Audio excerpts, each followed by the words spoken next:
মুকাওয়ামা হলো continuous resistance. So revolution every moment, revolution every day.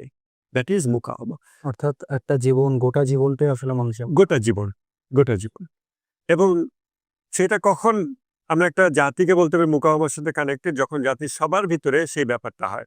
তা আপনি হাসিনার এগেইনস্টে ১-২ দিন রাস্তায় নামছেন, ২০ দিন আমরা রাস্তায় নামছি। কিন্তু এটা যদি ২০০ দিন হতো, এটা যদি ২০ বছর হইতো, আমরা হয়তো অনেকেই টায়ার্ড হয়ে যেতাম, বলতাম যে না আর পারবো না। তাই না? আমি আমার ডেইলি লাইফে ফিরে যাই। কিন্তু এটা যারা এটা ২০ বছর ৫০ বছর কন্টিনিউ করবে, তারাই হলো মুকাওয়ামা বা প্রতিরোধ অক্ষের অংশীদার। এখন হাদি সেরকম ছিল কিনা? হাদি নিজে সেরকম ছিল, এবং হাদি বাংলাদেশীদের হৃদয়ে যে অনুভূতি জাগ্রত করছে, এই অনুভূতি সহজে মুছে যাবে না।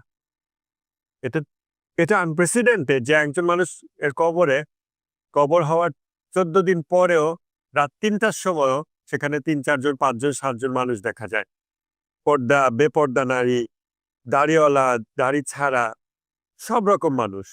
তার মানে ফর দ্য ফার্স্ট টাইম এই দেশের মানুষের হৃদয়ে এমন কোনো অনুভূতি ঢুকছে, যেটা ফেসবুকে ভাইরাল ইস্যু আসে যায়, কিন্তু হৃদয় থেকে ওটা যাইতেছে না। That is very important. আমরা যখন মুকাওয়ামার দৃষ্টিতে কোনো কিছু অ্যাসেস করি, আমরা আগে হৃদয়ের অবস্থা তাকায় দেখি যে এই হৃদয় বিভিন্ন বাহ্যিক স্টিমুলেশনে সোয়ে করতেছে কিনা, সরে যাচ্ছে কিনা, নড়তেছে কিনা। না, স্টিমুলেশন অনেক কিছু আসে যায়, তারেক জিয়া আসছে, খালেদা জিয়ার ইন্তেকাল হয়েছে, বাট হৃদয়সমূহ জাগ্রত আছে, হৃদয়সমূহ এখন হাদির জন্য ক্রন্দনরত আছে। এটা একটা আনপ্রেসিডেন্টেড ব্যাপার। আর এটাই হচ্ছে, আপনি যদি মুকাওয়ামা ইতিহাসগুলো স্টাডি করেন, ইয়াহিয়া সিনওয়ার তো রিসেন্ট, এর আগেও যত শহীদ গেছে এরকম এক একজন শহীদ, আমি আমার ফিলিস্তিনি কলিগের সাথে আলাপ করতেছিলাম, তাকে যখন হাদির কথাটা বললাম, সে আমাকে বলে যে আমাদের এরকম অনেক আছে।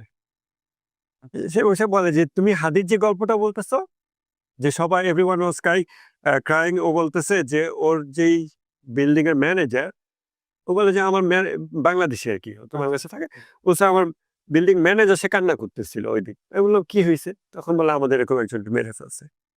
তখন আমি হাদির সম্পর্কে জানতে পারছি। তো এই জন্য ও আমার কাছে জানতে চাইছে যে হাদির ব্যাপারটা আসলে কি। তখন আমি ওকে কনটেক্সট দিয়ে সবকিছু বলছি। তো ও আমাকে এটা বলতেছে যে আমাদের এরকম অনেক হাদি আছে। তো প্রত্যেক এরকম হাদি আমাদের ভিতরে এই ইম্প্যাক্টটা ক্রিয়েট করে এবং এটা কন্টিনিউ চলে। আমরা ওদের সাথে কানেক্টেড হয়ে গেছি। হয়তো আমাদের সেই লিডার এখন নাই, কিন্তু হৃদয়সমূহ জাগ্রত আছে। জাগ্রত হয়েছে এবং জাগ্রত আছে। তো হৃদয় পার্সপেক্টিভ থেকে আমরা মুকাওয়ামার সাথে কানেক্টেড হয়ে গেছি। It's the same feeling. আপনার হৃদয়ে ফিলিং থাকলে ওটা অ্যাকশনে কনভার্ট হবেই। এই পয়েন্টটাতে মৌলানা রুমি একটা কথা জি, আছে।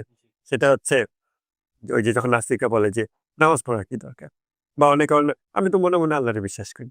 নামাজ পড়ার কি দরকার? তো মৌলানা রুমি কবিতায় খুব সুন্দর করে এটা উত্তর দিছেন। উনি বলতেছেন যে বন্ধুরা, মানে ফ্রেন্ডস, একে অপরকে যে উপহার দেয়, এটা হৃদয়ের ভিতরে যে ভালোবাসা আছে, এটা বহিঃপ্রকাশ ছাড়া আর কিছুই নয়। আমি আপনাকে ভালোবাসি, স্টিল আমি আপনাকে একটা উপহার দিতেছি। এটা ভিতরে ভালোবাসার বহিঃপ্রকাশ। তো ভিতরে যা থাকে ওটা বাইরে প্রকাশ হবে, এটা ন্যাচারাল। তো আমরা দেখি মুকাওয়ামার জন্য এই জমিন প্রস্তুত কিনা, কিভাবে হৃদয়সমূহ মেপে দেখি, হৃদয়সমূহ জাগ্রত আছে কিনা, হৃদয়সমূহে অনুভূতিটা কন্টিনিউ হইতেছে কিনা। অনেক ইভেন্ট আসে যায়, বাট কন্টিনিউ হইতেছে। হাদি এমন একজন ইনসানে কামেল ছিলেন, কমপ্লিট হিউম্যান বিইং।